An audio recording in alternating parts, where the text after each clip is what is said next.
It was Christmas morning, 1996, in the quiet, wealthy neighborhood of Boulder, Colorado. A beautiful home filled with festive decorations was about to become the scene of one of the most infamous crimes in American history.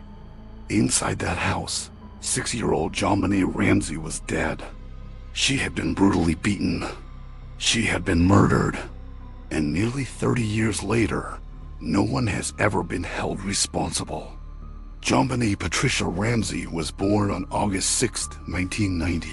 She lived with her parents, John and Patsy Ramsey, and her 9-year-old brother, Burke. Her father was a successful business executive, and the family was wealthy and well-known in the Boulder community. JonBenét was a child beauty pageant contestant, winning several titles. The pageant photos that would later flood the media became the defining images of the case, shaping how the public saw the little girl and the tragedy that befell her. On December 25, 1996, the Ramseys attended a Christmas party with friends. They returned home around 10 p.m. Patsy later told police that JonBenét had fallen asleep in the car. John carried her upstairs and put her to bed. This was the last confirmed time anyone saw her alive. The nightmare began at 5:52 a.m. on December 26th. A panicked Patsy Ramsey called 911. "We have a kidnapping." She cried, "Hurry, please." She told the operator that her daughter was gone and a ransom note had been left on the back staircase. That note would become one of the case's most bizarre and debated pieces of evidence. It was incredibly long, spanning almost 3 full pages. It was written on a notepad and with a pen taken from inside the Ramsey house. It demanded a very specific sum, $118,000. This was the exact amount of John Ramsey's recent Christmas bonus. The note was filled with dramatic language, referencing a small foreign faction and warning that JonBenét would be beheaded if the police were contacted. Despite this chilling warning, the police were called immediately. But what happened next was a series of critical failures that would haunt the investigation forever. When officers arrived, they didn't treat the house as a potential crime scene. They didn't seal it off.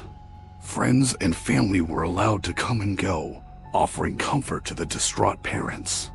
People walked freely through the rooms, touching surfaces, using the kitchen, and inadvertently destroying or contaminating potential evidence.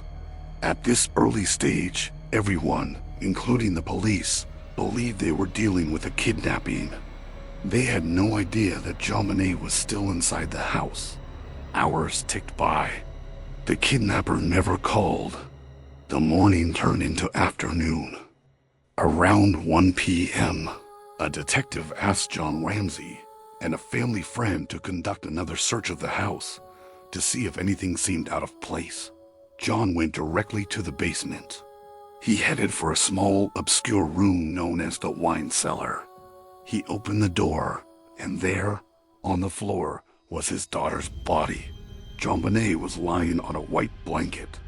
Her wrists were loosely bound above her head with a nylon cord. A piece of duct tape was stuck to her mouth. A makeshift garrote, fashioned from a broken paintbrush handle and more cord, was tightened around her neck.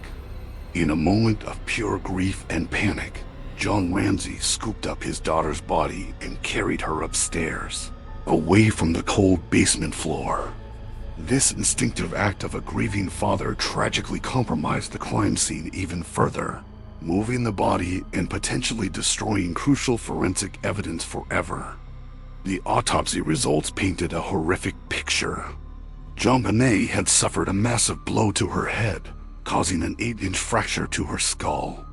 The coroner noted there was no external bleeding from this wound, which suggested the head blow likely happened first, rendering her unconscious or close to it.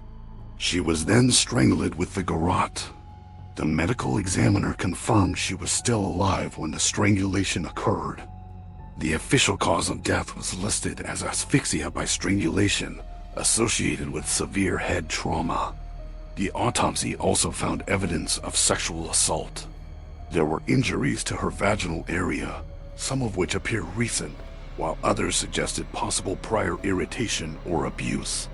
This deeply disturbing detail would become a point of contention among experts for decades to come, adding another layer of complexity and horror to the case.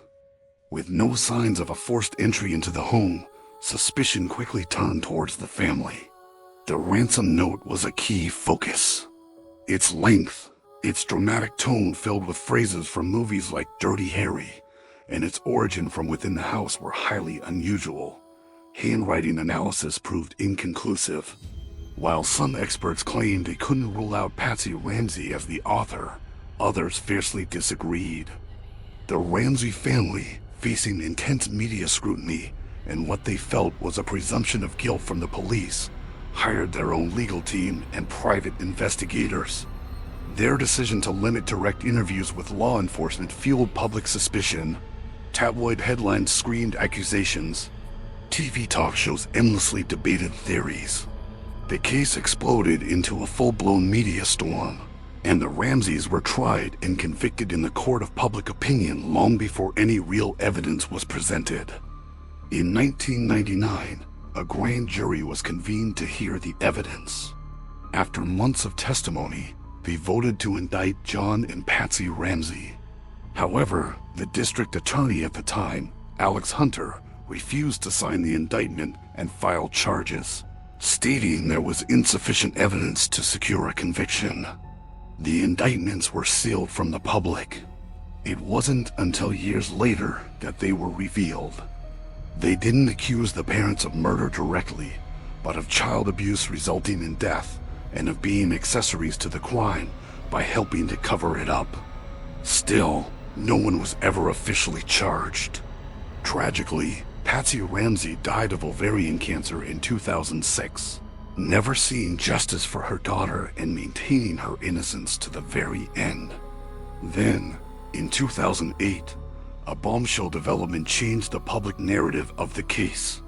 New, more sophisticated DNA testing was performed on evidence from the scene.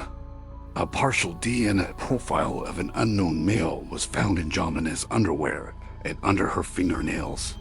This DNA did not match John, Patsy, or Burke Ramsey, nor anyone else in their family. Based on this new forensic evidence, the Boulder District Attorney publicly exonerated the Ramsey family, issuing a formal apology for the suspicion they had endured for over a decade. Police officials later admitted that critical mistakes were made in the first hours of the investigation. The failure to secure the crime scene, the mishandling of evidence, and the contaminated state of the house were errors that could never be undone. Today, forensic science has made incredible leaps forward. Advanced DNA testing and genetic genealogy have been used to solve cold cases that were once thought impossible. Many people, including John Ramsey himself, believe that these new technologies hold the key to finally solving JonBenét's murder. But time is running out. Evidence degrades, witnesses' memories fade, and the killer, if still alive, grows older.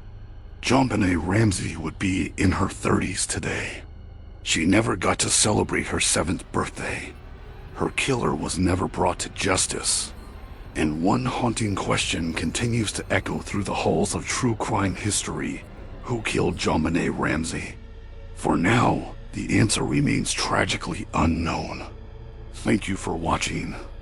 If you found this story compelling, please consider subscribing for more of a deep dive into cases that continue to captivate us.